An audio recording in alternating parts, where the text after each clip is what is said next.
alguna duda, alguna pregunta, algo de la clase anterior? Algo que hayan leído, algo que no quedó claro, algo que haya surgido durante sus prácticas en la semana. Nada. Bien.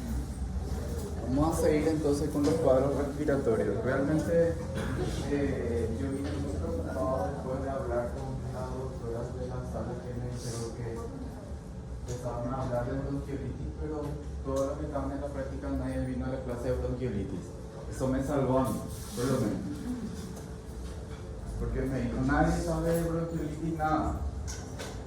Y yo me quedé, yo leí la clase de doctora, sí, pero nadie se fue a su clase.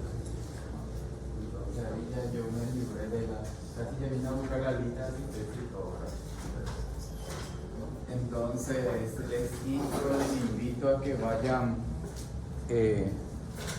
leyendo, informándose, porque si van juntando todo el material de pediatría, le va a costar más, sí o sí.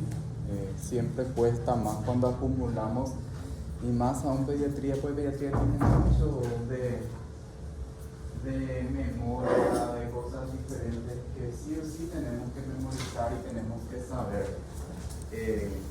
Y cuesta a veces en ese sentido porque justamente es algo totalmente diferente. Hoy vamos a ver un tema que es común a otras especialidades. Ustedes van a ver esto en neumología, en clínica médica, entonces no va a ser tan ajeno los conceptos, las cuestiones que vamos a ir viendo. Pero sin embargo, bronquiolitis solamente van a ver en pediatría, no van a ver en otra especialidad. Y hay cuestiones que son puramente de pediatría y que hay que saberlo, ¿sí? Hay que sí o sí tener en cuenta vacunas, crecimiento y desarrollo, desnutrición, lactancia materna, bronquiolitis, solamente se ve en pediatría. Entonces, ustedes tienen que enfocarse también más en esos temas que son propios de pediatría, ¿sí? Hoy vamos a hablar de asma. El asma es una enfermedad bastante frecuente a nivel de la población y en particular en la edad pediátrica. Vamos a afrontar algunas situaciones en relación al asma que hace que sea en un primer momento un problema para el pediatra como tal, y eso representa muchas veces una situación de incertidumbre para la familia, una situación de estrés para la familia y confusión por sobre todas las cosas, no solamente para las familias, sino también para muchos colegas que no pueden definir bien o no pueden orientar bien a los padres sobre la situación del asma, ¿sí? Por definición, el asma es una enfermedad genéticamente predeterminada, o sea que el componente genético en el asma es fundamental, ¿sí? El asma es una enfermedad genéticamente predeterminada, caracterizada por obstrucción bronquial reversible. O sea, hay una obstrucción bronquial reversible que se da como sintomatología. La sibilancia es uno de los síntomas y a veces signos, o sea, realmente más signos, pero a veces incluso ya se vuelve un síntoma porque la mamá te dice, mi hijo tiene chillido de pecho, te dice, ¿verdad? O sea, ya viene diciéndote, mi hijo tiene sibilancia, ¿verdad? Entonces ahí se vuelve un síntoma, porque a veces incluso es audible sin necesidad de un estetoscopio. Entonces ahí se vuelve un síntoma. Vamos y exploramos y encontramos como un signo la sibilancia, los bronquios, que son generalmente signos de obstrucción bronquial por respuesta excesiva bronquial a una variedad de estímulos que conocemos como una hiperreactividad bronquial. Siempre hay un componente que hace que se desencadene este cuadro. Generalmente es el frío de nuestro medio y ahí entran a jugar mucho los cambios bruscos de temperatura. Estamos a 28 grados, después salimos a 10 grados ahí afuera y así sucesivamente, o viceversa, estamos a 16 grados a veces en la época de calor en las casas y después salimos a 40 grados afuera. Esos cambios bruscos de temperatura suelen relacionarse mucho con la aparición de los síntomas y de los signos respiratorios, ¿sí? En base a una inflamación alérgica mediada por inmunoglobulina E, lo que conocemos como atopía. O sea, tiene que haber un campo, tiene que haber un caldo de cultivo para que se produzca la enfermedad. Generalmente está dado eso por la genética, por el componente atópico, alérgico, como quieran llamarlo, ¿sí? Y hay una hiperreactividad bronquial. Entonces, sibilancias, hiperreactividad bronquial y atopía son lo que van a determinar la presentación de esta enfermedad y la aparición de esta enfermedad en los niños, ¿sí? Otras definiciones engloban y hablan muchas veces de una situación de inflamación crónica a nivel de los pulmones, habla de obstrucción de vías aéreas superiores, ¿sí? De vías aéreas inferiores, perdón, ¿sí? Obstrucción de vías aéreas inferiores, en este caso broncoespasmos, sibilancias, roncus. Inflamación de las vías aéreas, esto es una inflamación crónica y esto es lo más importante dentro de la fisiopatogenia del asma, la inflamación crónica, esa inflamación que va sucediendo de forma crónica, porque esa es una de las características justamente del asma, que es una enfermedad crónica, ¿sí? No es una enfermedad aguda como la bronquiolitis, ¿sí? Hipercrimia. ¿Qué era la hipercrimia? Veíamos el otro día en bronquiolitis.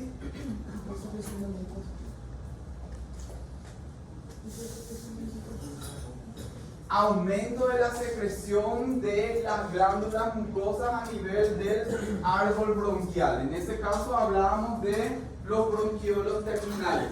Se da esta situación también dentro del asma, o sea, hay una obstrucción por un broncoespasmo, contracción de la musculatura lisa a nivel de los bronquios, ¿sí? Inflamación, hipercrimia, aumento de las secreciones a nivel de la luz bronquial. Todo esto, ¿qué hace? Disminución de la luz bronquial, disminución del calibre, disminución del radio de las vías aéreas superiores. ¿Y qué representaba esto? ¿A qué llevaba esta disminución del radio, a esta disminución de la luz de las vías aéreas? ¿Qué es lo que aumentaba? La resistencia de las vías aéreas, la facilidad de la entrada y la salida de aire. Entonces, ¿qué pasa? Entra menos aire, entra menos oxígeno y eso lleva consigo la sintomatología y los signos que vamos a encontrar dentro del cuadro clínico de un paciente asmático. Sensibilidad incrementada de las vías aéreas a estímulos, lo que ya hablábamos de la hiperreactividad bronquial, ¿sí? Esto generalmente, ya dijimos, y mediada por un componente alérgico como tal, ¿sí?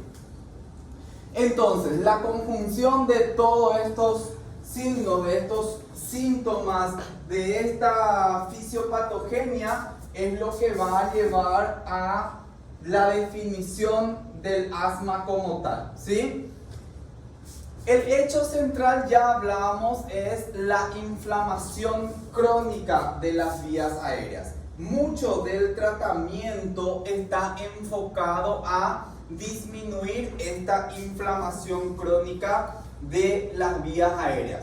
en el cual van a participar células con mastocitos, sinófilos, linfocitos, plaquetas, neutrófilos, macrófagos, ¿sí? Nosotros vamos a ver más adelante que el tratamiento del asma se va a dividir en dos momentos bien específicos. Uno de ellos es en el momento de la urgencia, de la crisis asmática como tal. En el momento que esos niños vienen porque están con una crisis asmática. Y el otro momento son durante la intercrisis, entre una crisis y otra. El tratamiento que se realiza durante la intercrisis está directamente enfocado a disminuir esta inflamación crónica a nivel de las vías respiratorias en la edad pediátrica, ¿sí? Bueno,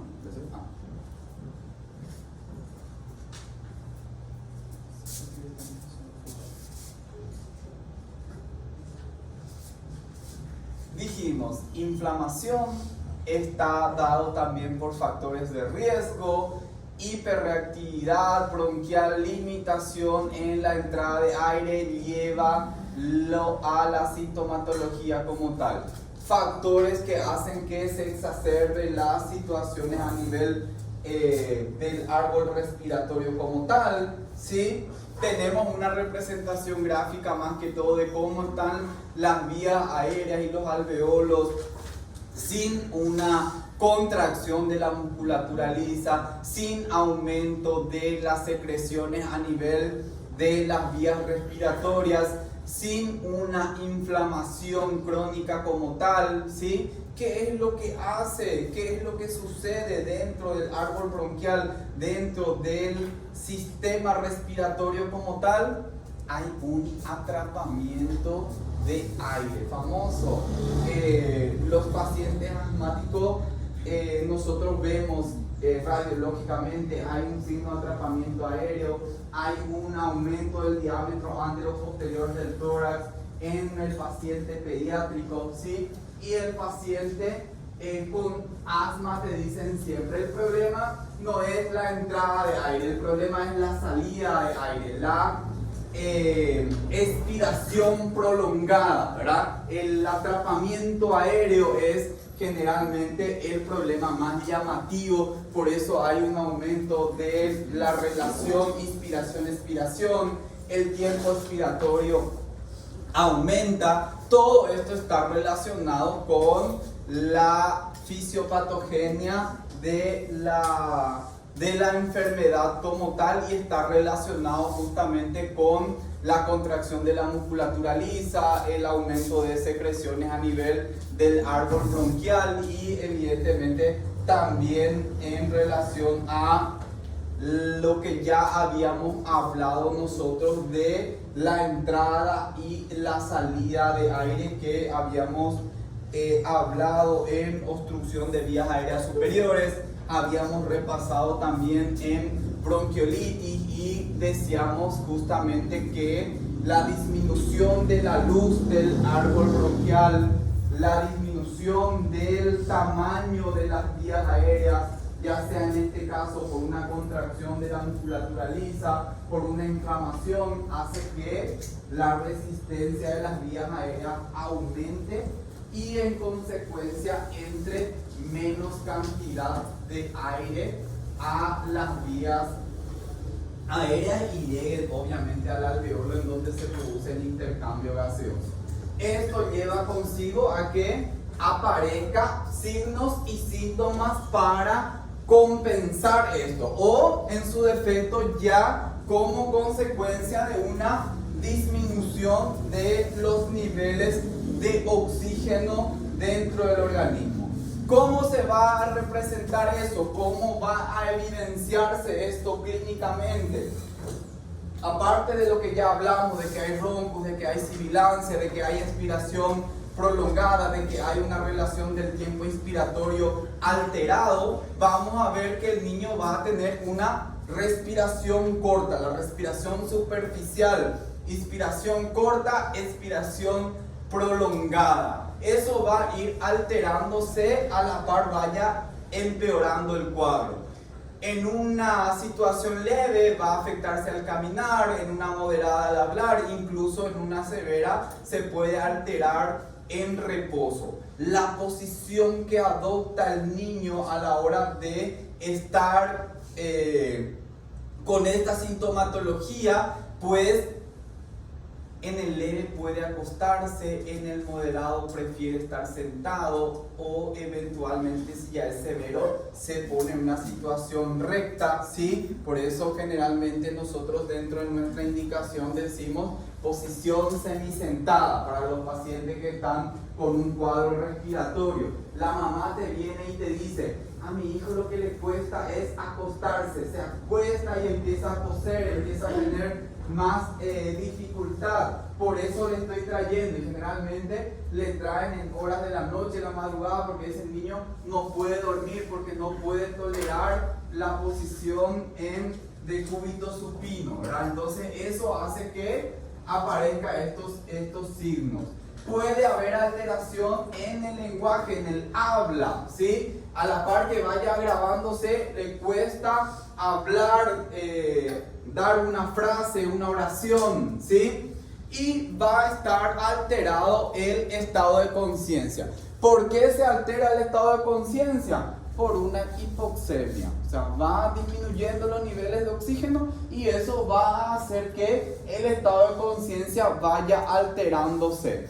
Primer día o primera clase por lo menos que yo les di a ustedes cuando hablábamos de historia clínica, y les decía: pongan ahí un apartado donde hablamos de alteración del estado de conciencia, y les decía: alternancia entre irritabilidad y somnolencia es un signo de gravedad en pediatría en todas las patologías que vamos a ir teniendo, y varios son las patologías que justamente combinan esta situación. Hoy decimos en asma, puede estar agitado, usualmente está agitado, usualmente ya puede estar incluso con un estado somnoliento, confuso, o sea, de un estado de irritabilidad pasa a un estado de somnolencia, ¿sí? Signos de alarma del dengue: alteración del estado de conciencia, ¿sí? Signos de alarma de todas las enfermedades en pediatría van a mencionar y van a decirle alteración del estado de conciencia. ¿Por qué? Por la hipoxemia que se sucede.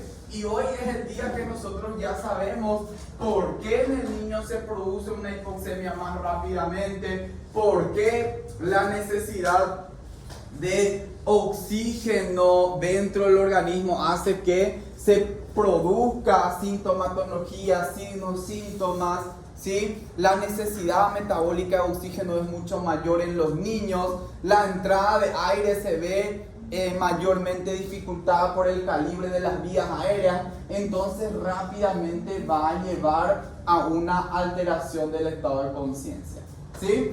La frecuencia respiratoria va a ir aumentando, a la par va empeorando el cuadro, porque evidentemente el niño trata de compensar esa disminución de entrada de aire dentro de las vías aéreas, y por eso aumenta la frecuencia respiratoria. Va a aparecer la utilización de músculos accesorios. Vamos a encontrar tirajes, vamos a encontrar cabeceo, vamos a encontrar aleteo nasal, incluso ya en una situación grave puede haber una respiración paradójica, ¿sí? El tórax respira por un lado y el abdomen por otro lado. Hay asincronía en la respiración. Nosotros sabemos que el niño como tal tiene respiración mixta, respira a nivel abdominal y a nivel torácico también, a diferencia del adulto que tiene una respiración torácica pura, ¿verdad? Entonces a la par que va creciendo, eso va cambiando. Y uno de los signos de utilización completa de los músculos accesorios, ¿sí?, va a ser la respiración paradójica. Va a ir aumentando primeramente va a ser subcostal, intercostal, supraclavicular, ¿sí? Luego ya va a haber utilización de músculos del cuello, ¿sí? Aleteo nasal, y por ende va a ir aumentando al punto de llegar a una respiración paradójica. Las sibilancias van a ir aumentando al final de la expiración en una leve, en toda la expiración una moderada, tanto inspiratoria como expiratoria en una severa, y volvemos a hablar.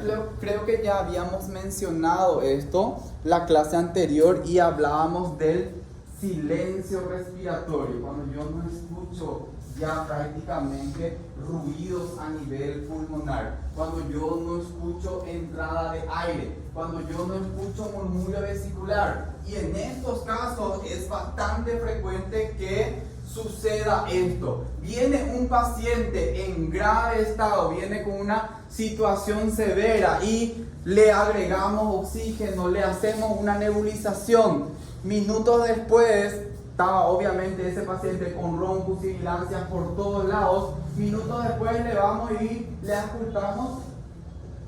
No escucho nada. Soy un genio, le juré eso a mi paciente. No hay más, no tiene más ronco, no tiene más sibilancia.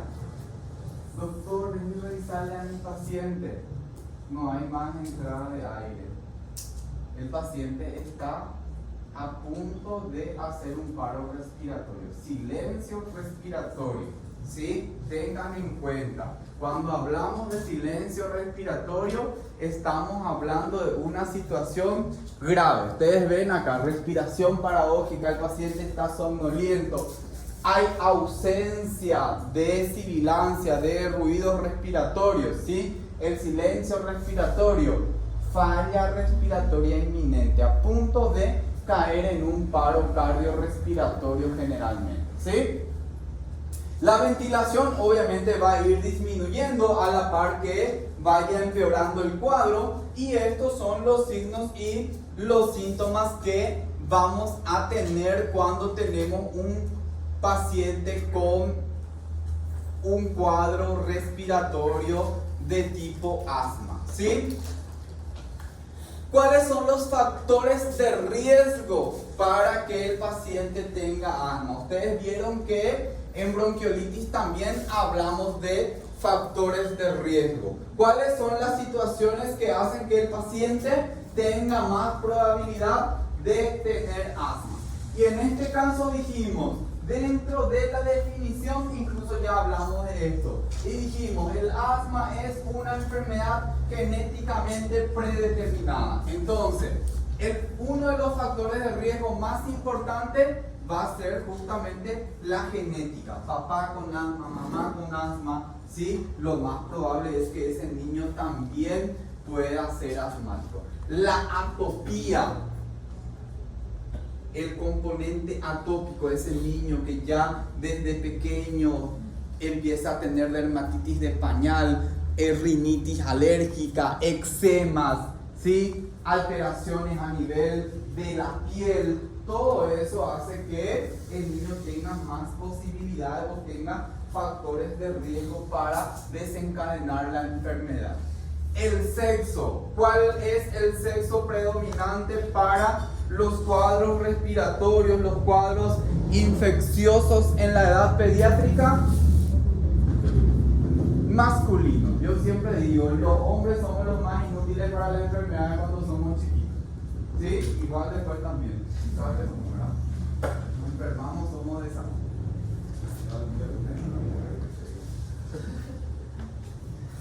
Entonces, el sexo masculino es un factor de riesgo, ¿sí?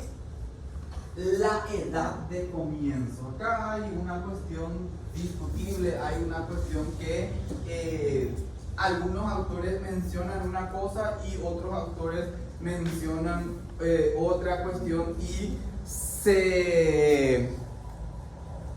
se comporta en dependencia de cómo le veamos. Algunos autores hablan de la edad de comienzo y dicen, a una edad de comienzo temprano, las crisis asmáticas son menos graves. ¿Por qué? Porque el organismo se va acostumbrando, ¿sí? Entonces, mencionan que la edad de comienzo temprano es un factor de riesgo para la gravedad de la enfermedad como tal. Y vos te quedas, pero ¿por qué dice que las crisis asmáticas entonces son menos leves? Porque los niños tienen más tiempo de desarrollar esa inflamación crónica.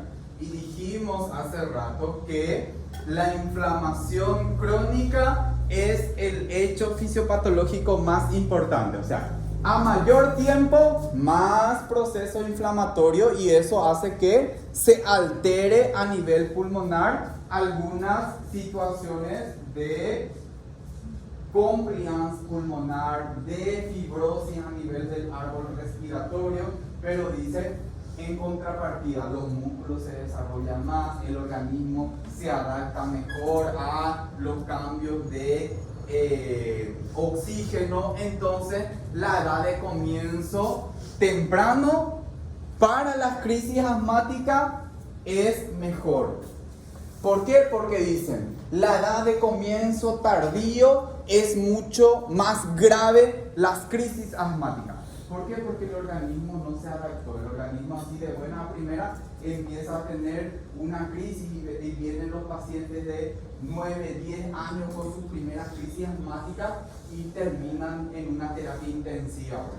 ¿Por qué? Porque la musculatura no está adaptada, el niño como tal, su sistema respiratorio no está adaptado. Entonces por eso que se habla de la edad de comienzo como un factor de riesgo para una u otra situación, y por eso también se tiene en cuenta esta edad de comienzo, que es bastante discutible por otras razones también que vamos a ver más adelante. La edad es un gran problema para el asma en la edad pediátrica. Es un problemón que vamos a ir viendo más adelante por qué sucede, ¿sí?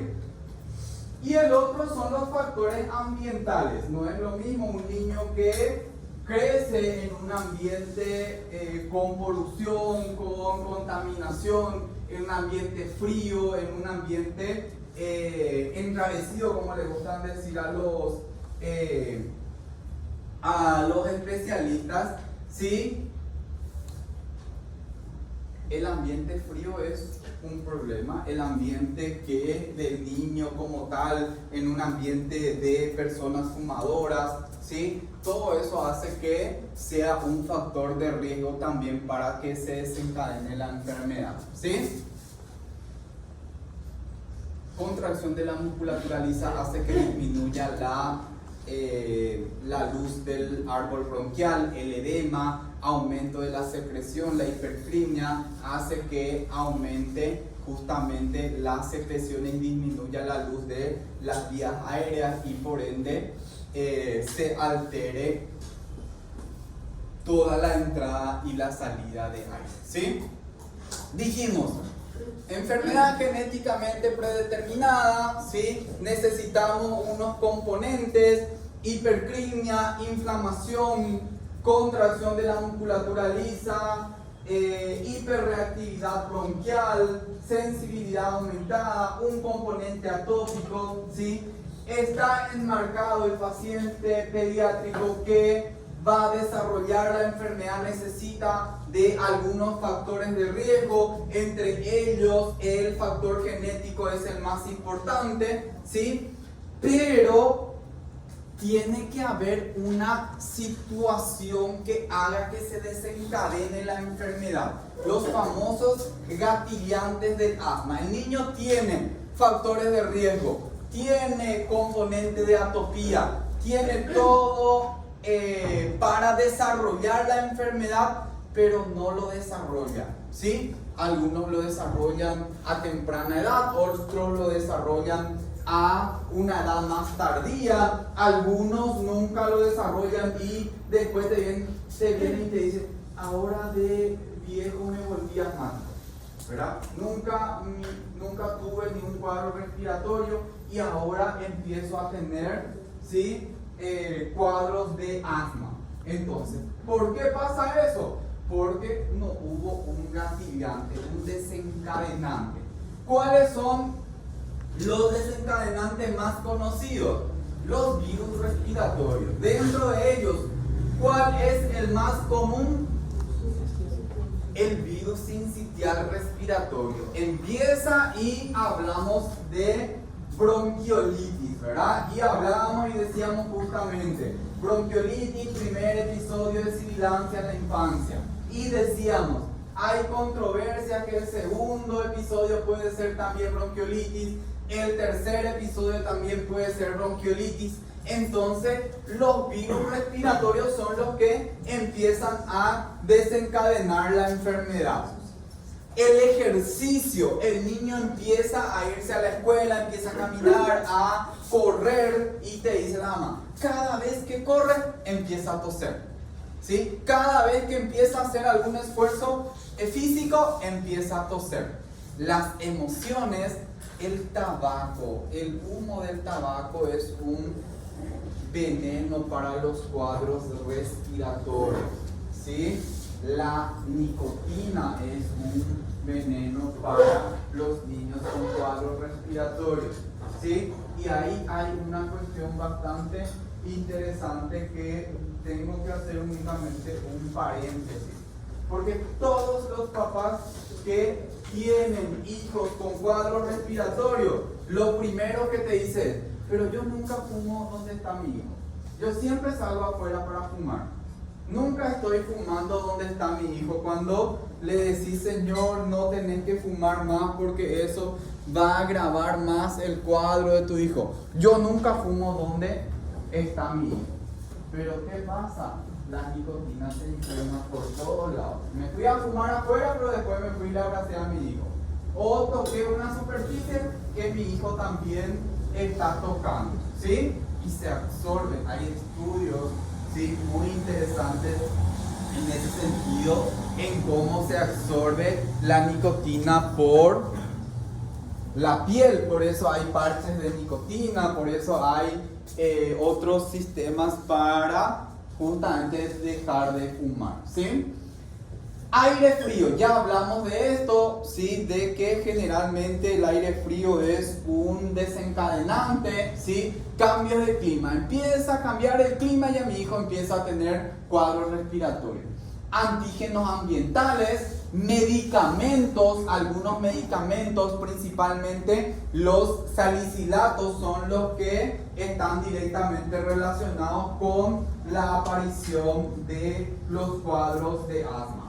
Entonces, no confundirse entre factores de riesgo y gatillantes del asma, ¿sí? Porque un niño puede tener todos los factores de riesgo, pero nunca desencadenar la enfermedad porque no tiene ese gatillante, ese evento que haga que empiece la enfermedad, ¿sí? O puede tener todos los gatillantes, pero no desarrollar la enfermedad porque no tiene los factores de riesgo, no tiene la atopía, no tiene la hiperreactividad bronquial, ¿sí? Entonces, no confundir, no necesariamente porque haya uno, sí o sí va a haber la otra situación también, ¿sí?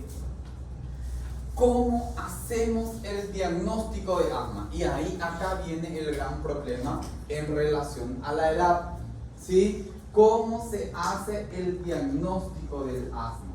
Y el diagnóstico del asma se hace con la historia clínica. Nosotros eso ya hablamos y ya dijimos.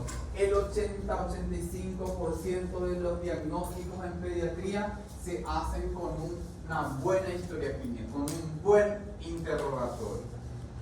En el examen físico vamos a encontrar roncossibilancia, ya hablamos de todo lo que podemos encontrar a nivel del examen físico, retracciones, ¿sí? Disminución de la entrada de aire, aumento de la frecuencia respiratoria, alteración del estado de conciencia, ¿sí? Posiciones que van cambiando en dependencia de la gravedad, y obviamente este cuadro es repetitivo. ¿Por qué? Porque hablamos de una enfermedad crónica varias veces, ¿sí? Por eso cuando nos viene el primer episodio de sibilancia, hablamos de bronquiolitis y no decimos este niño tiene asma. Estudios laboratoriales en donde vamos a ver el componente atópico, los niveles de inmunoglobulina E, ¿sí? Alteraciones en cuanto a los eosinófilos que nos van a hablar de un componente alérgico. Todo eso puede llevarnos hacia una orientación para hacer el diagnóstico del asma. Pero ¿cuál es el gol estándar para el diagnóstico del asma? Las pruebas de funcionalidad pulmonar, la espirometría. Y ahí viene el problema. ¿Por qué ahí viene el problema? Porque los niños pequeñitos no pueden hacerse todavía la espirometría. El niño de 1 año, de 2 años, no puede hacerse aún la espirometría. Hasta hace poco, ¿sí? La edad para hacer la espirometría era 5 años. ¿Y qué pasaba con esos niños menores de 5 años? ¿Qué le decíamos? Y se iba al pediatra y le decía: tu hijo tiene alergia. Tu hijo tiene alergia a los cambios de clima. Tu hijo tiene principio de asma. Ese es el famoso principio de asma. Yo veo pacientes que tienen 10, 12 años y la mamá viene y me dice: ¿qué tiene tu hijo? Tiene principio de asma. ¿Y cuándo empezó? A los 1 año. O sea, de los 1 año hasta los 12 tiene principio de asma. Todavía no desarrolló. ¿Sí? Y varios, es alérgico, es lo que más escuchamos, es alérgico a los cambios de clima, tiene síndrome bronquial obstructivo, esos son los que googlean más, ¿sí? Tiene síndrome bronquial obstructivo, ¿sí? Incluso en los libros van a encontrar lactantes sibilantes, ¿verdad? Dentro de los libros, incluso en los libros no le ponen como pacientes asmáticos. ¿Y por qué razón? Porque no podemos hacer la prueba de funcionalidad pulmonar. Y ahí hay un gran problema. ¿Por qué hay un gran problema? Porque, ¿cómo se trata el principio de asma? Como un paciente con asma. ¿Cómo se tratan los pacientes alérgicos? Como un paciente que tiene asma. Entonces ahí hay una contradicción entre nosotros mismos en ese punto, ¿sí? ¿Y por qué entonces no le decimos más a los padres que el niño tiene asma? Porque necesitamos la prueba de funcionalidad pulmonar para hacer el diagnóstico en primera. En segundo lugar, ¿por qué no le decimos a los padres que su hijo tiene asma? Porque nunca más lo viene a consultar con nosotros. Porque los padres no quieren aceptar que sus hijos tengan asma. ¿Por qué? Porque se va al otro médico y le dice: no tiene alergia nomás tu hijo. Vos ves que cada vez que cambia el clima nomás. Entonces se va con esa persona que le dice que tiene alergia nomás. Se va con el doctor que le dice que tiene asma. Chao. Ya ni siquiera se va más ahí. Y pasa mucho. Y ahí hay una situación bastante frecuente, ¿sí? Que hay niños que tienen asma. Esto pasa más todavía con las niñas, ¿sí? Hay niñas que empiezan a tener cuadros obstructivos a repetición varios años y después desaparecen. ¿Cuándo desaparece? Cuando empiezan a ver los cambios hormonales.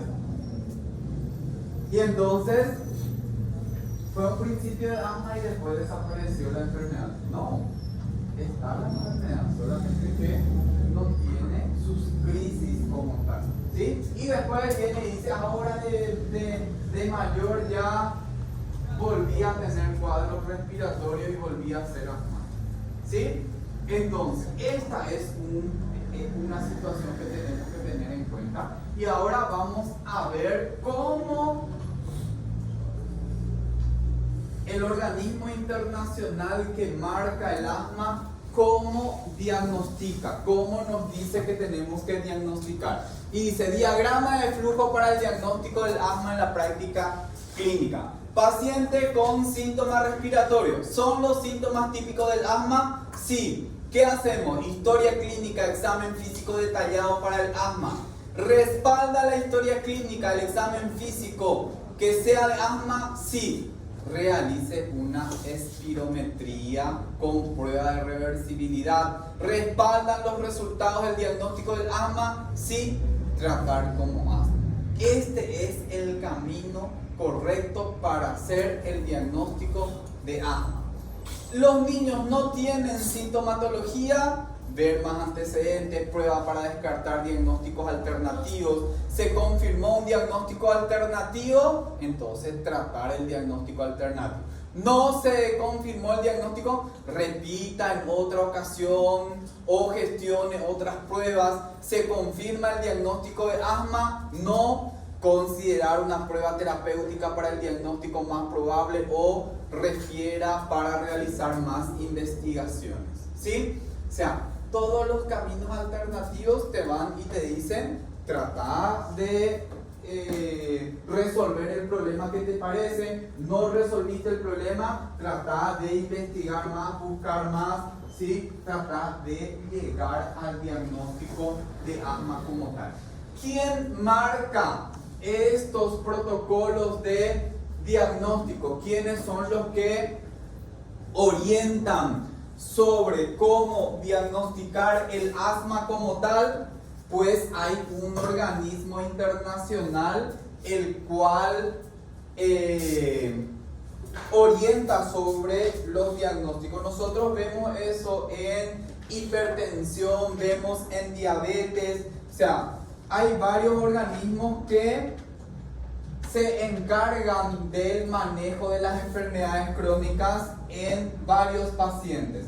En este caso, el GINA es el organismo que vamos a ver más adelante cuáles son las siglas del GINA para el diagnóstico del asma como tal, ¿sí?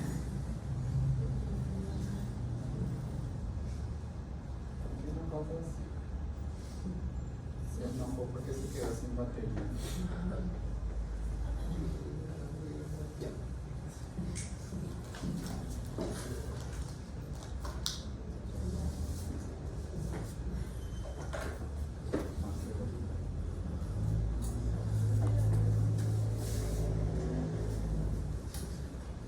¿Cuáles son los diagnósticos diferenciales para el asma? Cuerpo extraño, anillos vasculares, laringotraqueomalacia, ganglios o tumores, membrana laringea, tracoestenosis, ¿sí? O sea, toda vez que trato de buscar asma, ¿cuáles son los diagnósticos alternativos que puedo tener según el diagrama que estuvimos viendo? ¿Cuáles son estos diagnósticos alternativos que debo de pensar? ¿Sí? Si hay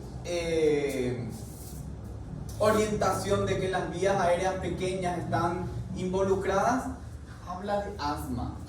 Y siempre esto es un detonante. ¿Por qué si estamos hablando de asma, el diagnóstico diferencial es asma también? ¿Sí? Porque hay varios tipos de asma y tengo que tratar de pulir el diagnóstico y ver qué tipo de asma. ¿Es un asma inducido por medicamentos? ¿Es un asma alérgica? ¿Es un asma inducido por ejercicios? ¿Sí? Bronquiolitis, que ya hablamos el otro día, fibrosis quística, infecciones principalmente por clamidias, bronquiolitis obliterante, las displasias broncopulmonares en los pacientes que son generalmente ventilados por mucho tiempo, ¿sí? Por un barotrauma o un volutrauma se produce una situación de displasia a nivel broncopulmonar que ese niño ya lleva generalmente como una complicación de esa ventilación mecánica que recibió, ¿sí? Disfunciones declutorias, reflujo gastroesofágico, congestión vascular, edema pulmonar son los diagnósticos alternativos que tengo que tener en cuenta cuando hablo del diagrama del diagnóstico como tal en los pacientes con asma, ¿sí? Además, tengo algoritmos predictores.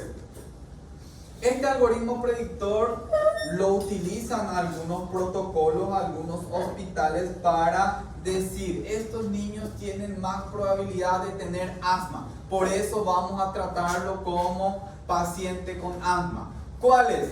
Sibilancias frecuentes, más de 3 episodios en los primeros 3 años.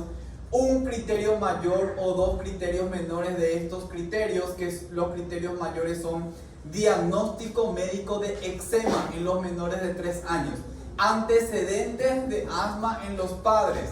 Criterios menores, diagnóstico médico de rinitis alérgica en los menores de 3 años, sibilancias no relacionadas a resfríos, ¿sí?, en los menores de 3 años, y eosinofilia más del 4% como tal, son los componentes que tiene este algoritmo predictor. Y dice, 75% de los lactantes con algoritmo positivo sí van a tener asma en la edad escolar. Lactante con algoritmo positivo tiene 7 veces más riesgo de tener asma atópica en la edad escolar como tal.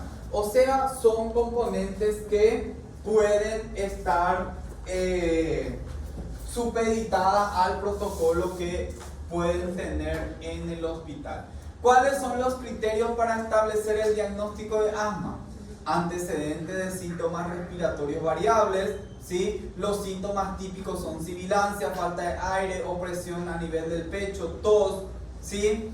Evidencia de una limitación variable del flujo de aire expiratorio.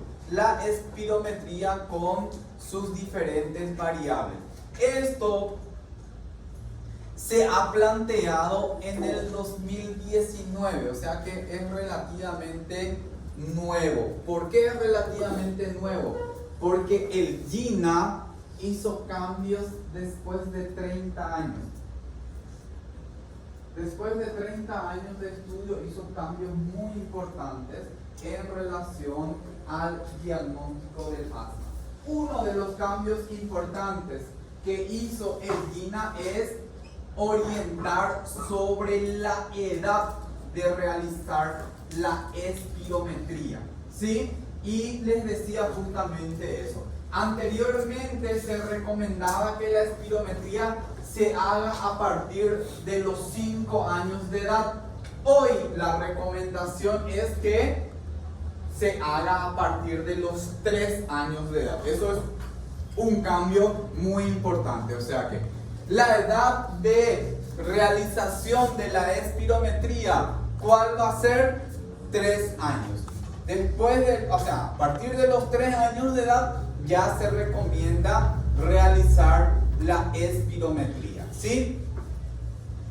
¿Quién es el GINA? ¿Qué es el GINA? Y el GINA es Global Initiative for Asthma. Es un organismo internacional que marca los criterios de asma. Ustedes pueden ingresar a la página del GINA y van a encontrar todos estos materiales, todos estos protocolos en dependencia de lo que vayan a buscar sobre el asma, tanto en la edad pediátrica como también en los pacientes adultos, ¿sí? ¿Cómo clasifica el GINA al asma? Y lo clasifica en dependencia de la severidad, frecuencia de síntomas, exacerbaciones, la presencia de síntomas nocturnos, actividad diaria y la alteración de la función pulmonar. Estos criterios tienen en cuenta el GINA para clasificar el asma. ¿Y cómo lo clasifica? Esto es otro gran cambio que se ha sucedido a partir del 2019. A finales del 2019 salió realmente esto. En el 2021 por ahí se hizo llegó a nosotros porque se hizo la traducción y todas esas cosas, ¿verdad? Entonces, ¿por qué hay un gran cambio? Porque anteriormente el asma se clasificaba en intermitente, persistente. La persistente a su vez se clasificaba en leve, moderada y severa. Esa era la clasificación anterior del asma. ¿Y por qué les digo esto? Porque pueden encontrar todavía personas que les digan que esa es la clasificación del asma, ¿sí? Intermitente, persistente. La persistente a su vez, leve, moderada y severa. Hoy día, ¿cuál es la clasificación que ustedes deben de saber? ¿Y cuál es la clasificación actual actual del asma es esta. ¿Sí? ¿Cómo lo clasificamos? Según el control. Bien controlado, parcialmente controlado y no controlado. Esa es la clasificación del asma según el control que se tiene. ¿Sí? Y decía, ¿cuáles eran los elementos que teníamos para la clasificación? Tiene síntomas de 1, 3 o más veces por semana, algún despertar nocturno debido al asma, necesidad de uso de medicación sintomática 3 o más veces por semana, alguna limitación en la actividad debida al asma, ¿sí? No. Valoración del riesgo a futuro, factores de riesgo asociados a una peor evolución y justamente la prueba de funcionalidad pulmonar que puedan ir deteriorándose.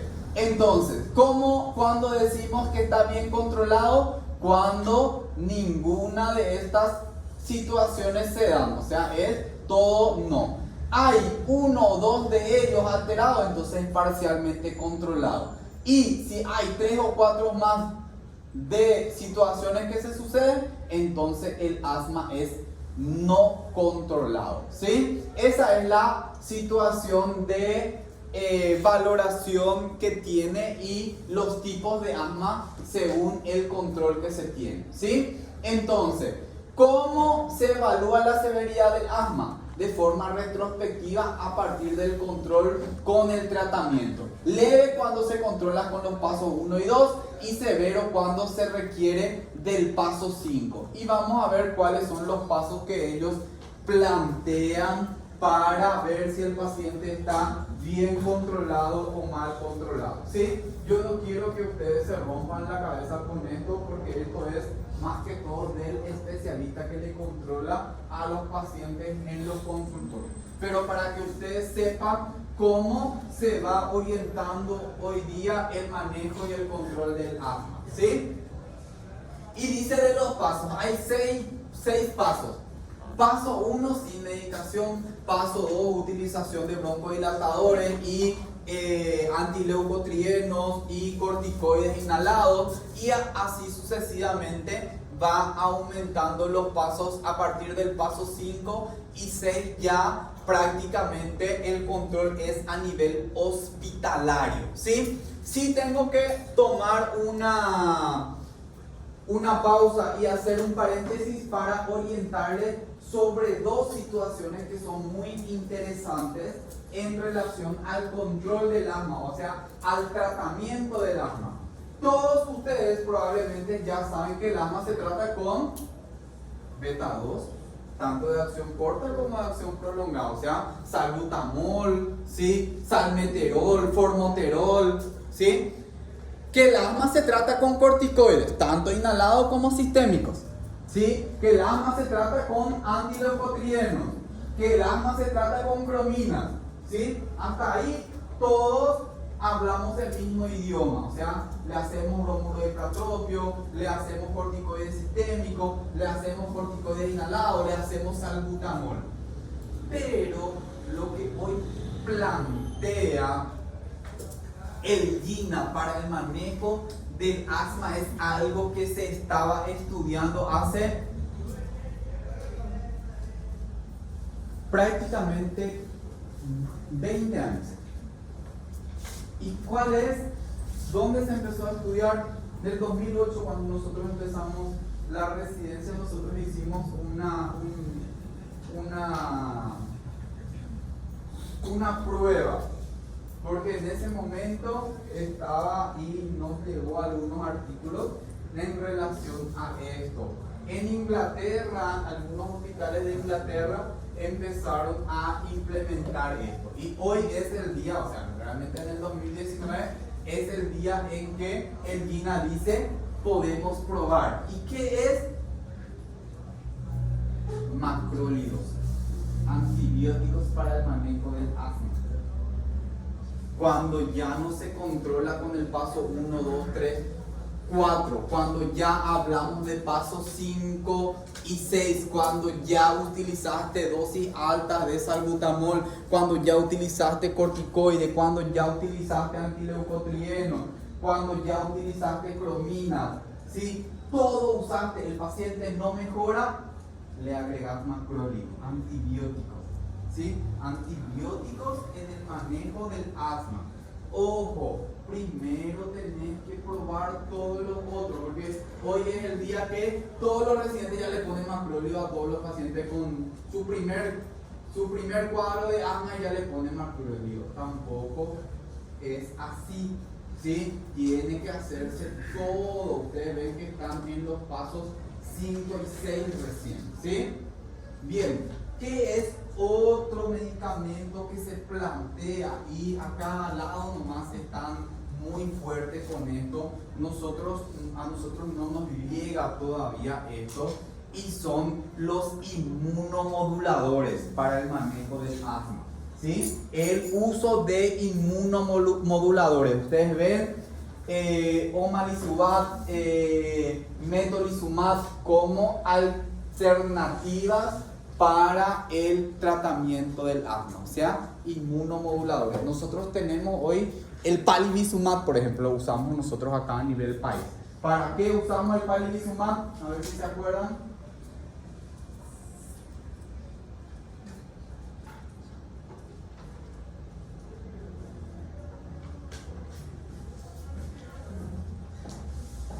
Memoria a mediano plazo, porque el viernes no plazo, ¿verdad?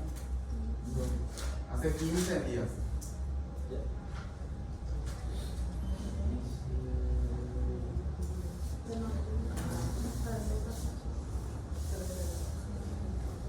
¿Para qué usamos el palivizumab? Hace 15 días hablamos de eso. Ya ni se acuerdan que tuvimos hace 15 días, ¿verdad? ¿Qué clase tuvimos? Bronquiolitis.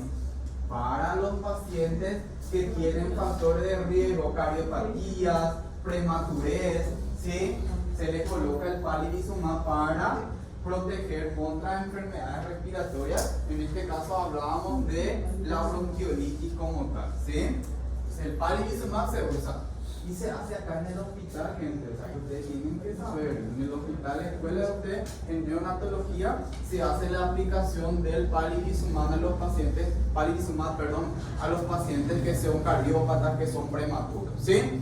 Entonces, estas dos consideraciones es lo que quería comentarles en relación al cuadro del manejo del asma, ¿sí? El tratamiento del asma, farmacológico, no farmacológico. Todo lo que es farmacológico está orientado en el uso de los medicamentos, y no farmacológico es el control ambiental, la orientación de los padres, la enseñanza al mismo paciente con asma para mejorar la calidad de vida de los pacientes, ¿sí?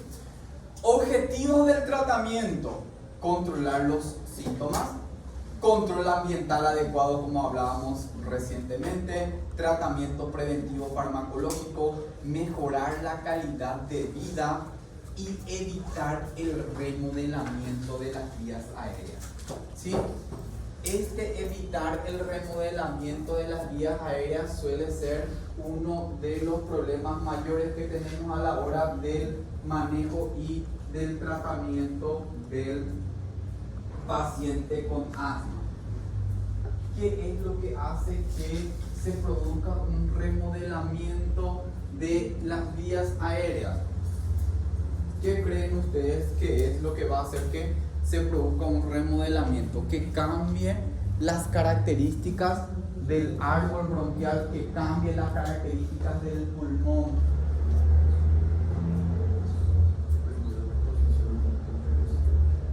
La inflamación crónica, ¿sí? La inflamación crónica.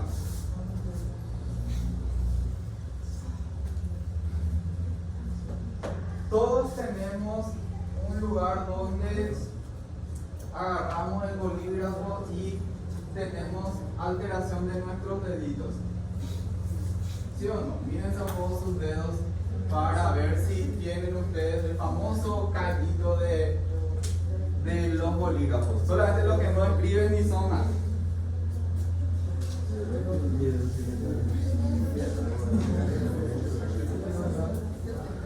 Todos tienen. Algunos no porque son así. Pero la mayoría tenemos alteración en nuestros dedos. ¿Qué sucede ahí? Se remodeló nuestro dedo. ¿Por qué? Porque hay una inflamación crónica. Voy a tener examen. Empiezo a full. ¿Qué pasa? Se pone todo rojo, se inflama. ¿Sí? Después tengo vacaciones, unos días, mejoró de vuelta. ¿Qué está pasando ahí? Inflamación crónica. Dijimos, el hecho principal a nivel pulmonar es la inflamación crónica. ¿A qué lleva eso? A que se produzcan alteraciones. Acá se produce una fibrosis. ¿Sí? El callo que le decimos es una fibrosis a nivel de la piel como tal, y se va remodelando eso por esta inflamación crónica. Lleven esto a nivel pulmonar. Esa es la remodelación a nivel pulmonar. ¿Sí? ¿Qué pasa? Se produce fibrosis, ¿sí? Se vuelve más rígido el pulmón, hace que disminuya la compliance pulmonar, la capacidad de distenderse que tiene el pulmón. La distensibilidad pulmonar disminuye. ¿Por qué? Porque se vuelve más fibrótico, se vuelve más duro, porque no hay flexibilidad a nivel del pulmón como tal. Entonces, evitar la remodelación de las vías aéreas es clave para que el paciente no vaya empeorando como tal. ¿Sí?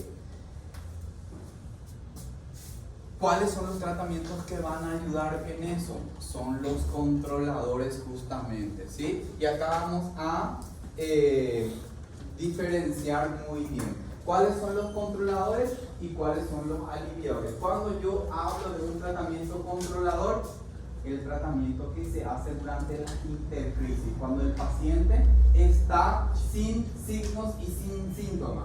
Esos son los medicamentos que se usan para controlar la enfermedad, para que esa crisis no sea muy grave, porque eso suele ser un problema. La mamá te dice, ¿para qué le voy a dar medicamentos si mi hijo está bien, no tiene su chilido, está sin signos y sin síntomas? Para justamente evitar que esas crisis sean más graves cada día, ¿sí? Y te dice, mi hijo se enferma solamente una vez al año, pero en los primeros 2 años le controlamos en la urgencia, en el tercer año ya necesitó ser ventilado, ser intubado para conectarle a un ventilador, ¿sí? ¿Por qué? Porque no se hizo un buen tratamiento controlador como tal. ¿Cuáles son los medicamentos que se usan para controlar la enfermedad? Corticoides inhalados. Los corticoides inhalados son clave para evitar la inflamación crónica. Los corticoides inhalados son los medicamentos de elección para evitar la inflamación crónica. Pero ¿qué pasa? Hablamos de corticoides y todo el mundo tiene miedo. No, yo no quiero darle corticoides a mi hijo porque el uso de corticoides va a hacer que tenga síndrome de Cushing y así sucesivamente. Entonces le indicas y le decís, no, mínimamente tiene que hacer un tratamiento de 4 a 6 meses. Muy difícil es que los familiares cumplan con este tratamiento, ¿sí? Los antileucotrienos, las prominas y los beta-2 de acción prolongada son los que se usan más como controladores. ¿Y los aliviadores en qué momento se utilizan? Durante las crisis asmáticas. ¿Cuáles son los medicamentos que vamos a utilizar durante las crisis asmáticas? Beta-2 de acción corta, anticolinérgicos, corticoides sistémicos y corticoides inhalados, ¿sí? Los aliviadores son los medicamentos que se usan durante las crisis asmáticas. Ustedes tienen que saber manejar una crisis asmática. Ese es el objetivo principal de la clase. Ustedes tienen que salir sabiendo cómo se maneja una crisis asmática. ¿Por qué? Porque la crisis asmática no espera, no elige dónde ir a consultar. ¿Se acuerdan que hablábamos cuando hablábamos de obstrucción de vías aéreas superiores y decíamos, un niño con obstrucción de vías aéreas superiores por cuerpo extraño no elige dónde ir? No va a decir, voy a esperarle a la doctora que venga de sus vacaciones para ir a consultar porque ella es la pediatra de mi hijo. No, va a irse al primer puesto que encuentra, al primer hospital que encuentra, se va a ir a consultar si su hijo está con una crisis asmática. ¿Sí? Y ahí van a estar ustedes. Entonces, por eso que mientras yo estoy de vacaciones, yo soy su pediatra, ustedes van a estar en la orquesta probablemente, ¿verdad? Por lo menos unos años después ya va a ser diferente también, ¿verdad? Pero en un primer momento, como médico general, como médico que voy a estar haciendo una residencia, haciendo urgencias, haciendo un consultorio, me puede llegar en cualquier momento un paciente con una crisis asmática y tengo que estar preparado para manejar. Por eso yo siempre digo que hay situaciones de manejo que tengo que saber sí o sí. Y uno de ellos es saber manejar una crisis asmática. ¿Sí? ¿Cuáles son los corticoides que utilizamos en mayor medida? Los orales, la prednisona, la prednisolona y la dexametasona. Con sus dosis, la prednisona y la prednisolona tienen la misma dosis de 1 a 2 miligramos kilo peso. La dexametasona, la dosis es de 0.6 miligramos kilo peso. ¿Sí? Tener en cuenta que la dexametasona tiene componentes como metasulfitos, igual que la hidrocortisona, por lo cual prácticamente ya no lo utilizamos en pediatría. La hidrocortisona, la dexametasona seguimos usando, pero la dexametasona por vía oral no usamos mucho nosotros en pediatría. ¿Sí? Prednisolona, ¿sí? Y metilprednisolona por vía parenteral. La dosis de la metilprednisolona también es de 1 a 2 miligramos kilo peso 2. La metilprednisolona es el corticoide de elección por vía parenteral hoy día para el manejo de los cuadros respiratorios en la infancia. ¿Sí? Tengan en cuenta eso. ¿Qué pasa con la metilprednisolona? ¿Cuál es el problema con la metilprednisolona? El costo. ¿Sí? ¿Por qué seguimos utilizando la dexametasona? Una ampolla de dexametasona, ¿cuánto cuesta? 10.000 guaraníes. Una ampolla de metilprednisolona, ¿cuánto cuesta? 300.000 guaraníes. Entonces es muy fácil venir a decir el corticoide de elección de la metilprednisolona, pero a veces los padres no tienen para comprar esa metilprednisolona y tienen para comprar dexametasona. Entonces terminando usando ¿qué? Dexametasona, ¿verdad? Pero ustedes tienen que saber, acá en el hospital tenemos metilprednisolona, por suerte, ¿sí? Entonces los pacientes con asma se tratan con metilprednisolona en dependencia de la necesidad que tengan, ¿sí? Los corticoides inhalados, fluticasona, budesonide, beclometasona son los que más se utilizan. La dosis es de 125 a 250 microgramos cada 12 horas. ¿Sí? La budesonide es de 200 a 800 microgramos cada 12 horas. ¿Sí? Las ventajas de los corticoides inhalados es que la absorción a nivel sistémico es mínima. Nosotros veíamos el otro día y hablamos del budesonide y decíamos solamente el 2% de la dosis administrada es absorbida a nivel sistémico, ¿sí? La budesonide, por ejemplo, su dosis máxima es prácticamente de 2.400 microgramos por día, ¿sí? ¿Cuánto es lo que nosotros usamos? 800, o sea, usamos dosis muy bajas, ¿sí? Tiene muy poca absorción a nivel sistémico, por ende se vuelve un medicamento muy seguro para el manejo de los pacientes. Lo que sí tenemos que convencerle de eso a los padres y obviamente explicarle bien, orientarle bien sobre el uso de los corticoides, ¿sí? ¿Cuáles son los efectos disminuye el edema, disminuye la hipercrimia, disminuye la inflamación, ¿sí? Disminuye la hiperreactividad bronquial, mejora la función pulmonar, disminuye el uso de beta 2, mejora la calidad de vida, a dosis baja disminuye los efectos sistémicos de los corticoides. El corticoide inhalado es un elemento fundamental para el manejo del asma como tal, ¿sí? Los fármacos coadyuvantes al tratamiento antiinflamatorio, los beta 2 de acción prolongada y los antileucotrienos. Los antileucotrienos que más usamos son el Montelukast y el Zafirlukast. El Montelukast es el que más tenemos en el mercado como tal. ¿Cuáles son las ventajas o cuáles son los efectos? Mejor que el placebo, inhibe la broncoprovocación, previene el asma inducido por ejercicio, permite reducir la dosis de los corticoides y previene la broncoprovocación por la aspirina. Hablábamos que el asma inducido por los medicamentos, principalmente los salicilatos, y de ellos el ácido acetilsalicílico es el medicamento que más relacionado está con el desarrollo del asma como tal. Entonces, ¿cuál es el medicamento que se usa en mayor medida para esto? Los antileucotrienos, ¿sí? Entonces se deja prácticamente para el asma inducido por ejercicio y el asma inducido por los medicamentos, los antileucotrienos, en este caso el Montelukast, ¿sí? Broncodilatadores de acción corta, ¿cuál es el que más usamos acá en nuestro medio? Salbutamol. Dosis: aerosol 100 microgramos por cada puff, 2 a 4 puff cada 2, 4, 6 horas. Soluciones para nebulizar, dosis 0.15 miligramos kilo peso dosis, cada 4 a cada 6 horas. El formoterol también se puede usar como beta 2 de acción corta, la terbutalina o el isocotenerol que se usa en menor medida, ¿sí? Y los de acción prolongada, el salmeterol, ¿sí?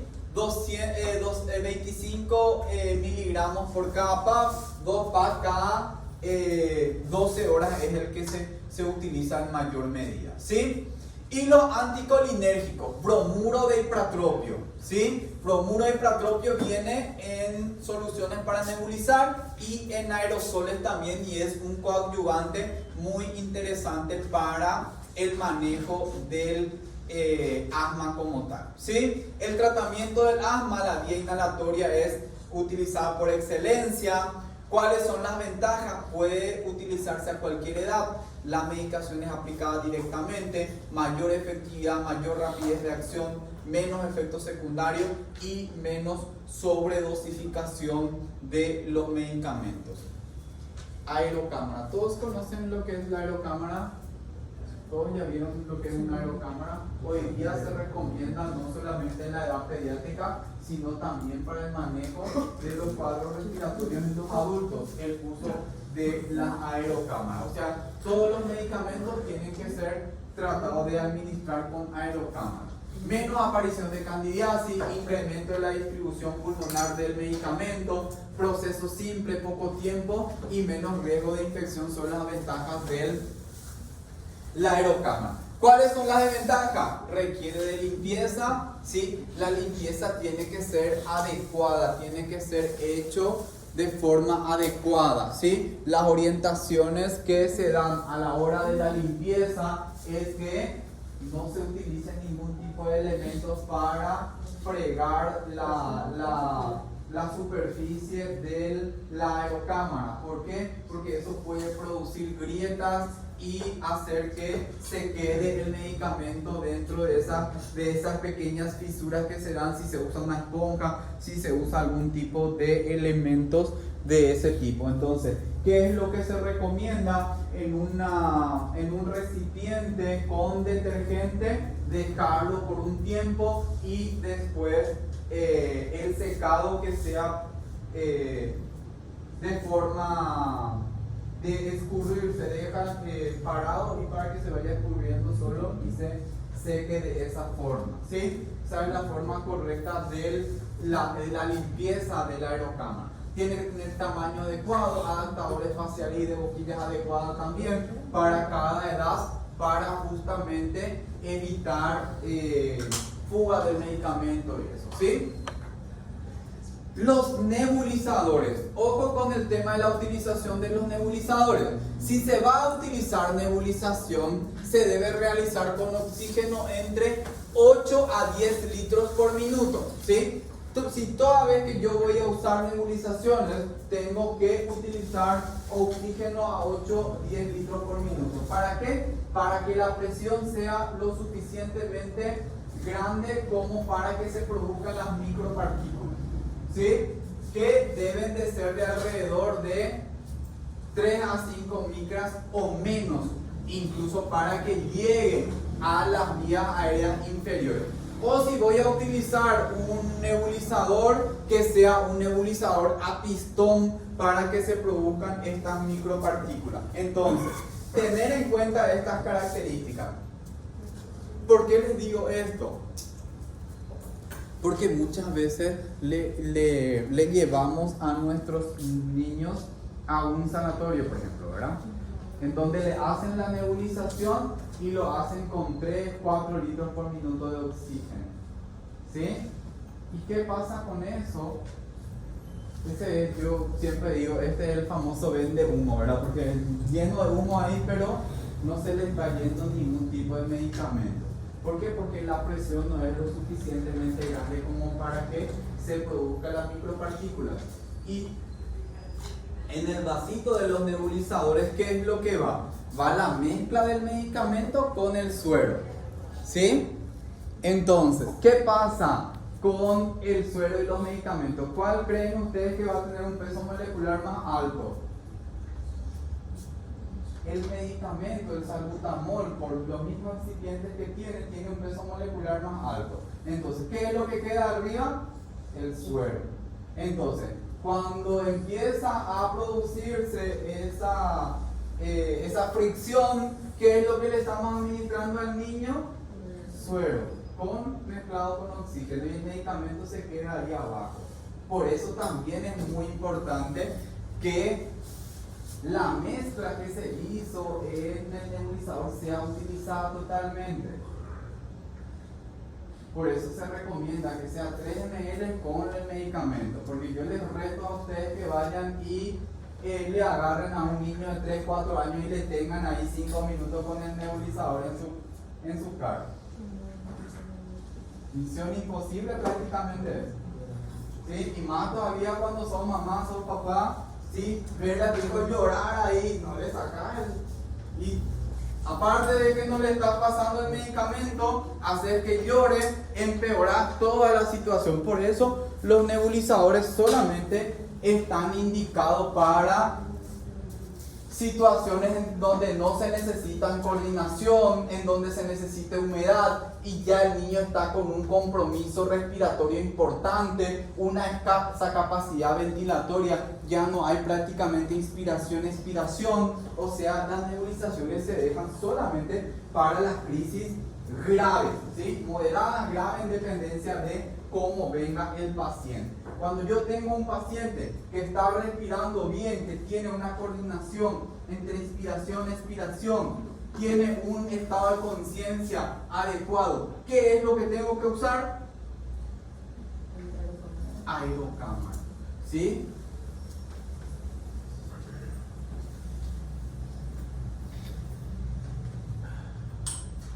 Voy a leerles esto. Dijimos que hubo cambios muy importantes en el 2019 cuando el GINA empieza a tomar postura de sus investigaciones, ¿sí? Y uno de los cambios claves que se han hecho es justamente esto que dice acá en relación al tratamiento. Por razones de seguridad, la GINA ya no recomienda el tratamiento con agonistas, beta 2 de acción corta en monoterapia.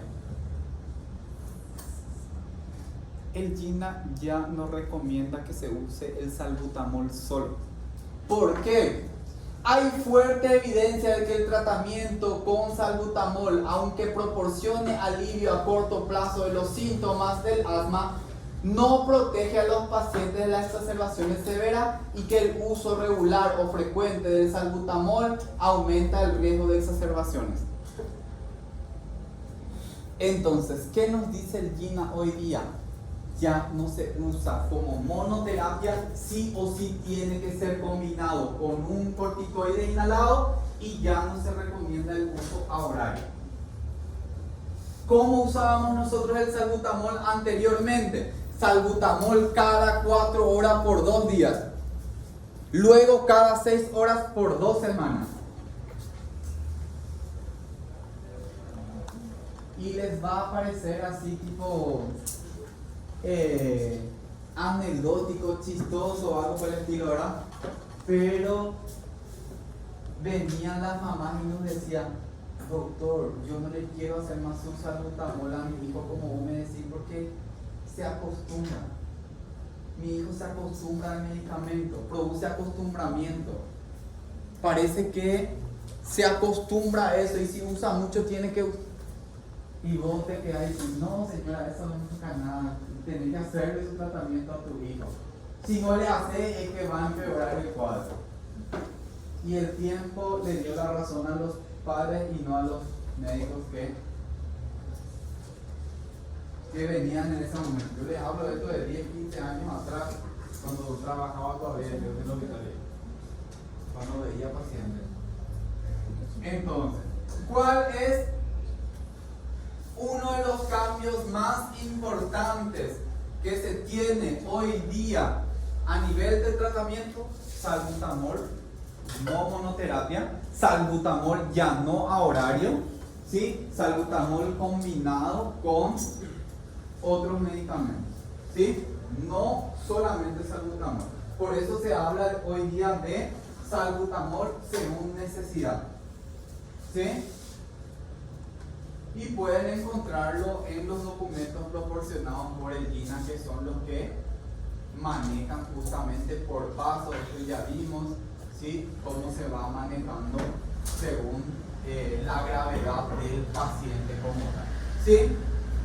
Evaluación y tratamiento de las crisis asmáticas. Esto es el centro de nuestra clase. La valoración de la gravedad se basa fundamentalmente en criterios clínicos: frecuencia respiratoria, presencia de sibilancia y existencia de utilización de músculos accesorios, ¿sí? Dentro de ellos músculo esternocleidomastoideo como ejemplo. Aunque ninguna escala clínica está bien validada, el Pulmonary Score es sencillo y aplicable a todas las edades. Los síntomas junto a la saturación de oxígeno permite completar la estimación de la gravedad del episodio. ¿Y cómo lo evalúa? ¿Cómo lo plantea? ¿Sí? Dice frecuencia respiratoria, sibilancia, uso de esternocleidomastoideo. Se le suma a esto la valoración de la saturación de oxígeno, ¿sí? Esto es lo que plantea el GINA como tal, ¿sí? Todo se puntúa de 0 a 3 puntos, ¿sí? Y leve de 0 a 3 puntos, moderado de 4 a 6 y grave de 7 a 9 puntos. Y en dependencia si es leve, moderada o grave, se da el tratamiento como tal, ¿sí? ¿Por qué les muestro esto rápidamente? Porque este es el protocolo planteado por el GINA, ¿sí? El GINA dice, esto es lo que hay que hacer, ¿sí? ¿Qué pasa con los protocolos planteados a nivel mundial, a nivel internacional? Nosotros agarramos esos protocolos, lo bajamos y lo adaptamos a nuestra realidad. Por eso ustedes van a ver, el Ministerio de Salud saca su protocolo, ¿sí? Algunos hospitales hacen de vuelta sus propios protocolos. ¿Por qué? Porque, por ejemplo, les pongo así un ejemplo bien sencillo. Uno de los protocolos dice, bueno, vamos a hacer el tratamiento y después vamos a hacer la espirometría para ver cómo respondió el paciente. Y si vos no tenés espirometría, ¿qué hacer? ¿Podés usar ese protocolo? No, no podés usar ese protocolo. Tenés que adaptar a tu realidad. Por eso les muestro el protocolo que plantea el GINA y a continuación les muestro el protocolo que utilizamos nosotros a nivel nacional. Este es el protocolo que plantea el ministerio para el manejo y es el que nosotros usamos, ¿sí? Entonces, definición: sibilancia, dificultad respiratoria en pacientes mayor de 2 años con historia de recurrencia de cuadros similares en el que se han excluido otras causas. Imagínense, nosotros acá en el país ya decimos, si hay recurrencia y tiene mayor de 2 años, ya se maneja como asma. ¿Por qué razón no tenemos espirometría en todos los hospitales? No hay prácticamente forma de hacer. Yo les invito a ustedes que van, ¿quiénes están por la sala? Les invito a que hagan una mini encuesta entre los pacientes que en el diagnóstico está con asma. ¿Cuántos de ellos tienen espirometría?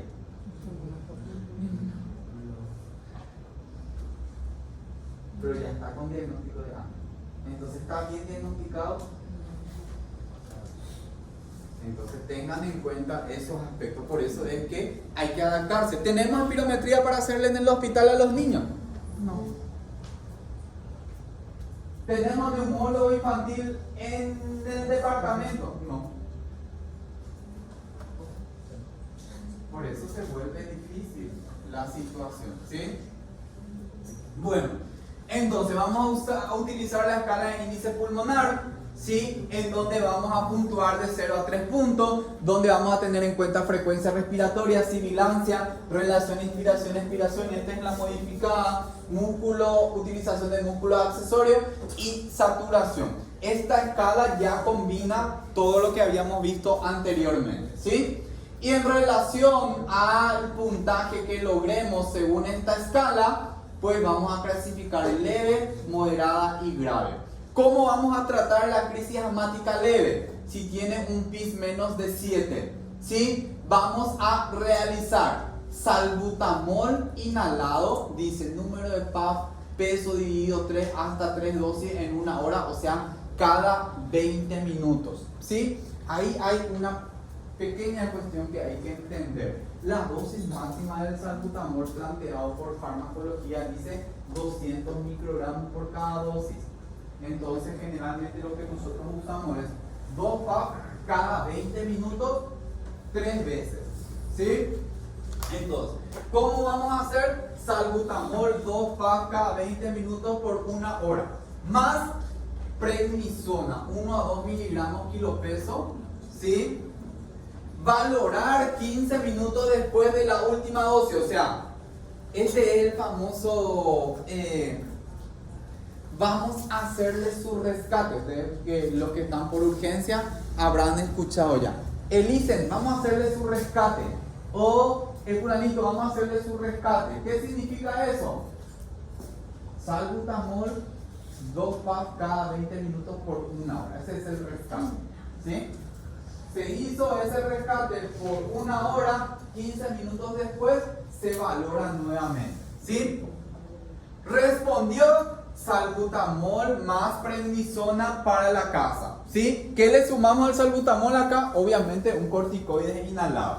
No responde, crisis moderada. ¿Cómo vamos a manejar la crisis moderada? Si tiene un PIS entre 7 a 11 puntos. Oxígeno si satura menos del 92%. Salbutamol inhalado, número de PAF, peso dividido 3 hasta 3 dosis en 45 minutos, o sea, moderado ya cada 15 minutos, ¿sí? O nebulizaciones con salbutamol más bromuro de hipratropio, ¿sí? Eso va a ir en dependencia justamente si está en 7 o si está en 11. 11 donde ya está más cercano al grave, entonces yo veo que está ya con alteración de conciencia, ya hay alteraciones que me sugieren que puedo utilizar nebulizaciones, entonces ahí uso nebulizaciones con salbutamol más bromuro de hipratropio. Lo que hay que tener en cuenta es que en el moderado se hace cada 15 minutos. Elegí hacerle salbutamol inhalado porque mi paciente está aún con estado de conciencia adecuado, hay coordinación entre inspiración y expiración, ¿sí? Le hago con aerosol terapia. Decidí hacerlo con nebulización, entonces ya le hago salbutamol más bromuro de hipratropio, ¿sí? Valoré 15 minutos después porque Y ustedes me dirán, doctor, pero ¿por qué no habla ahí de corticoides, por ejemplo, ¿verdad? Hay que tener en cuenta que eso es muy importante a la hora de interpretar los protocolos, que los protocolos son sumatorios. O sea, si me viene un paciente con una crisis moderada, se subentiende que ya se tiene que tener en cuenta también el cuadro leve. O sea que sí o sí en el moderado, si encuentro como moderado, tengo que agregar el corticoide. ¿Sí? ¿Y por qué pasa eso? Porque estos protocolos se hacen y dicen, no responde, ¿qué hacemos? Le volvés a hacer salbutamol pero cada 15 minutos. O ya le haces, si te viene una leve y vos le hiciste esto y no responde, pasa a una moderada, ¿qué le vas a hacer? ¿Qué se supone que le vas a hacer? Ya le vas a hacer nebulizaciones con salbutamol más bromuro de platropio. ¿Y por qué no incluye corticoides? Porque ya le hiciste en el leve. ¿Me entienden esa parte? ¿O no me entienden? Porque es importante esta cuestión. ¿Sí? Doctor, Sí. ahí en la parte donde dice hasta 3 dosis 45 minutos. Ponele que mi niño pesa 10 kilos. Sí. Entonces sus 9 pasos son 3 aproximadamente. Uh-huh. Y le tengo que hacer esos 3 pasos en una dosis. Claro. Y eso tengo que repetir hasta 3 veces 45 Cada 15 minutos. Así. Sí. Por eso les decía, no se extrañen en que les diga 2 PAP, porque la dosis máxima es de 200 microgramos y nosotros damos 100 microgramos por cada PAP. Entonces ahí hay un cortocircuito entre el protocolo y lo que dice farmacología. Pero también se plantea en todas las literaturas que incluso puedo hacer 5 o 10 PAP cada vez. O sea que tipo, dejamos de lado la farmacología y le hacemos una cantidad importante de salbutamol. Que hay que tener en cuenta y que hay que monitorizar frecuencia cardíaca. Ya nos han llegado niños de enfrente de la farmacia con paro cardíaco por salbutamol. Se van y se hacen nebulizaciones en la farmacia y vienen con paro cardíaco. Entonces hay que tener en cuenta también estos aspectos. Y controlando, obviamente a nivel hospitalario es mucho más fácil controlar la frecuencia cardíaca, valorar todo eso, ¿sí? Lo que yo quiero que entiendan bien es que si viene un paciente y yo valoré y le hice el PIS y encontré que tiene un PIS 7, 8, 9, ¿qué voy a hacer? Salbutamol cada 15 minutos, corticoides, ¿sí? Prednisona. Voy a valorar si le hago nebulizaciones con salbutamol más bromuro y platropio, pero le tengo que hacer también lo que se le tiene que hacer en el leve. ¿Sí? No puedo pasar eso, porque si no voy a ver que voy a dejarle sin corticoides supuestamente a este con crisis moderada. ¿Sí? Respondió salbutamol inhalado para la casa más prednisona. No respondió, tratar como crisis grave. ¿Cómo se trata la crisis grave? PIS más de 12, oxígeno si satura menos del 92% con aire ambiental, monitorización de frecuencia cardíaca, frecuencia respiratoria, dexametasona o metilprednisolona por vía endovenosa. Si es una crisis grave ya tengo que colocarle una vía. ¿Sí? Nebulizaciones continuas con salbutamol en 1 hora. Si tiene menos de 20 kilos, 40 gotas más 15 cc de suero fisiológico. Si tiene más de 20 kilos, 80 gotas más 15 cc de suero fisiológico. Y ya se plantea la utilización del sulfato de magnesio. 50 miligramos kilopeso dosis. Sulfato de magnesio. ¿De dónde le conocen ustedes al sulfato de magnesio? Gineco, ¿verdad? ¿Sí? ¿Para qué se hace el sulfato de magnesio en gineco?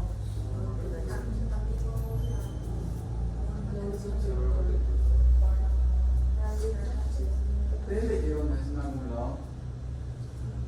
¿O de la clase nomás saben? No, en serio les digo, porque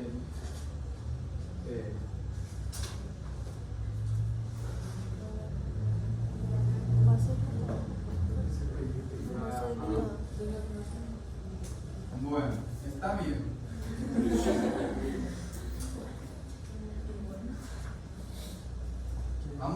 partir de que el sulfato de magnesio se usa para la eclampsia, ¿cierto? ¿Sí? Síndrome de Gel y todas esas cosas.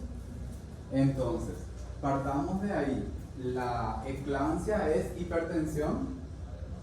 ¿Sí? Después, ¿cuál es la triada? Y cuando ya hablo de eclampsia. No, hablo de eclampsia cuando ya hay riesgo de convulsión o cuando ya hay convulsiones, y preeclampsia cuando no. ¿Cierto? Sí. ¿Para qué se hace el sulfato de magnesio? ¿Cuál es el efecto principal del sulfato de magnesio?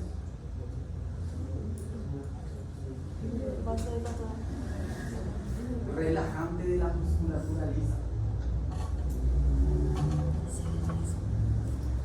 Ese es el efecto principal, por eso se usa para la hipertensión, para bajar los niveles, para que haya una vasodilatación y baje los niveles de presión arterial. ¿Por qué convulsiona las embarazadas cuando tienen una hipertensión? Ahí entra fisiopatología, ¿sí? Bueno, yo les dejo esto para que ustedes estudien en química, pero yo les tengo que plantear por qué usamos acá en el asma. ¿Qué dijimos? Dentro de la fisiopatogenia del asma bronquial, broncoconstricción, contracción de la musculatura lisa a nivel de los bronquios. Por eso se usa sulfato de magnesio, para relajar los músculos de las vías aéreas, ¿sí? Aumente el diámetro y entre y salga más aire. ¿Qué tengo que tener en cuenta cuando voy a administrar sulfato de magnesio? Monitorización de la presión arterial, monitorización de la frecuencia cardíaca. ¿Por qué? Porque baja la presión. ¿Sí? Tengo que tener en cuenta eso. ¿Y qué tengo que tener en cuenta también cuando voy a administrar sulfato de magnesio? La dilución. ¿Sí? Si voy a administrar por vía periférica, mínimamente tiene que ser diluido en 200 ml de suero. Si voy a administrar por vía central, mínimamente en 20 ml de suero, ¿sí? Tiene que ser diluido el sulfato de magnesio. ¿Por qué? Porque si es por vía periférica, como dicen la enfermera, quema, es muy irritativo, ¿sí? Y quema los vasos sanguíneos. Por eso que es muy importante que se diluya bien. ¿Qué otro medicamento también, hablando de convulsiones, irrita mucho los vasos sanguíneos y se usa para la convulsión? La difenilgirantoína. ¿Sí? Tener en cuenta también eso, también irrita mucho los vasos sanguíneos. Entonces, crisis asmática severa, oxígeno, nebulizaciones continuas con salbutamol, ¿sí? Si no mejora, le hago sulfato de magnesio, 50 miligramos, monitorizando continuamente presión arterial, frecuencia cardíaca, ritmo cardíaco, ¿sí? Responde, continuar con tratamiento hospitalizado. No responde, unidad de cuidados intensivos pediátricos. ¿Cuál es otra arma así de última? Ya no tengo de otra, mi paciente está muy grave, no tengo terapia intensiva, no mejoró con nebulizaciones continuas, salbutamol, bromuro, ipratropio, le hice sulfato de magnesio, le hice metilprednisolona, no mejoró mi paciente. ¿Qué puedo hacer también? Adrenalina subcutánea. Ojo con eso, no es nebulización con adrenalina, porque varias veces ya me dijeron vamos a nebulizarles con adrenalina. No, ahí sí vamos a vasoconstricción directa. Adrenalina subcutánea. ¿Cuál es la dosis de la adrenalina? 0.01 miligramos kilo peso, hasta 0.4 miligramos dosis en pacientes con bajo flujo, ¿sí? Es lo que se puede utilizar. Bien, entonces, ¿qué tener en cuenta? La dosis del salbutamol para nebulizaciones.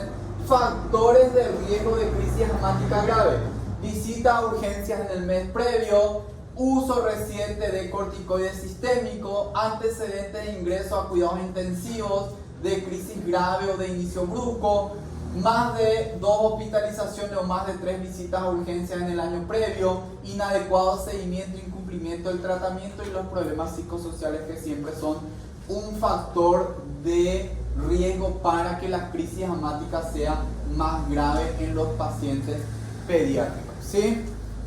Bien, dudas, preguntas, comentarios, reflexiones, cuestionamientos, sugerencias. La persona que empezaron nosotros tuvimos un paciente que tenía 1 año de edad, un mes, ¿cuánto es?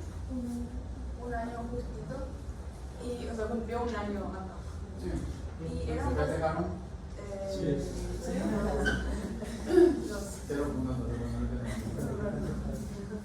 Bueno, lo que sí que este paciente era menor de 2 años, pero su cuadro era muy característico de asma y no de bronquiolitis. A este paciente le clasificamos con el PIS o le clasificamos con el TAR. ¿Por qué decís es muy característico de asma y no de bronquiolitis? ¿En qué te basas para decir eso? Porque no era su primera hiperactividad bronquial, no tenía muchos mocos. ¿Cuántos episodios ya tuvo de obstrucción bronquial? Varios, o nada más, creo que varios, 5, más de 5 veces.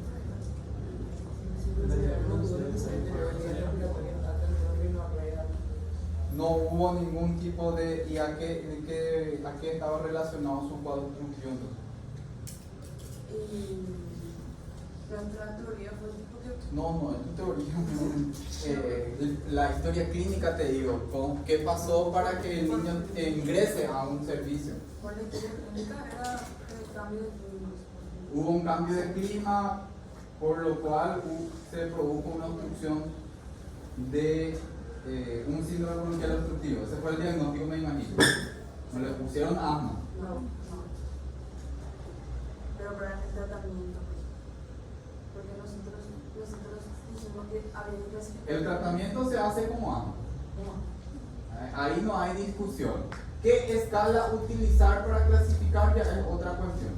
Porque el protocolo del ministerio habla de 2 años para iniciar. Entonces, si es menor, se usa el TAR. La severidad clasificamos con el TAR y el tratamiento como asma. Ahí, porque si es un síndrome bronquial obstructivo, termina. ¿Y cuál es la diferencia? Corticoides. ¿En quiénes no le vas a hacer corticoides? En bronquiolitis. Después el resto, todos usan corticoides. Si pensás que es una laringitis, si pensás que es una epiglotitis, si pensás que es un síndrome bronquial obstructivo, como en este caso, o sea, por eso les decía, al final todos los síndromes bronquiales obstructivos terminan siendo tratados como asma. Se le dice a los padres que es asmático, ahí viene el problema. ¿Por qué no puedo decir? Porque no tenemos una espirometría. Ahí nomás está el problema. Y el resto, ustedes cuando vayan y lean lactantes, sibilantes o síndrome bronquial obstructivo, van a ver que todos estos se tratan de igual forma, ¿verdad?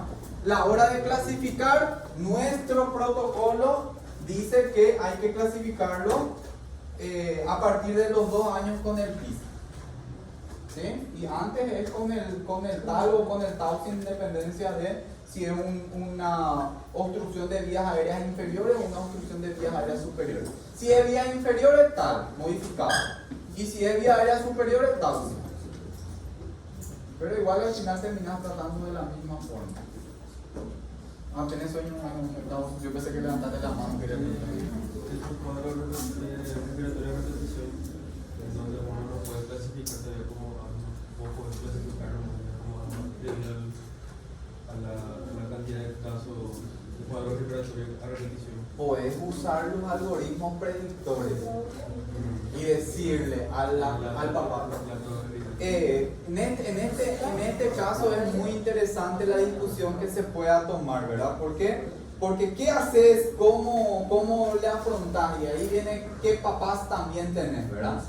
Si su papá es asmático, su mamá es asmático, sus hermanitos son asmáticos, el perro, el gato es asmático, se va a hacer asmático en algún momento, ¿verdad? Entonces le decís, tenemos algoritmos predictores en donde dice esto y esto y esto, lo más probable es que sea asmático. Vamos a manejarle como tal. pero tenemos que hacerle una prueba para confirmar el diagnóstico. Y ahí le comprometes también a los papás, y nunca hacen, ¿verdad? Pero vos ya le decís, tenemos que hacerle una espirometría para confirmar el diagnóstico. Porque al final terminan siendo tratados como asma en todo momento. El problema está en clasificar, más que todo. Bueno, acá la compañera va a llamar la lista, please. No, y llamando más a la lista y después. Me quedé en Andrea Cuba.